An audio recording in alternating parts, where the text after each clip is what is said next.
Emma Brownjohn studied at Camberwell College of Arts, gaining a first-class BA Hons degree for fine art illustration. Since graduating from Camberwell, Emma has worked as a freelance illustrator, painter and muralist.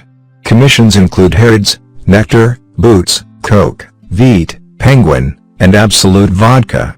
Emma has exhibited her paintings at the Biscuit Factory, Ingo Finke, Will's Art Warehouse, Serena Hall, and the London, Brighton, and New York art fairs.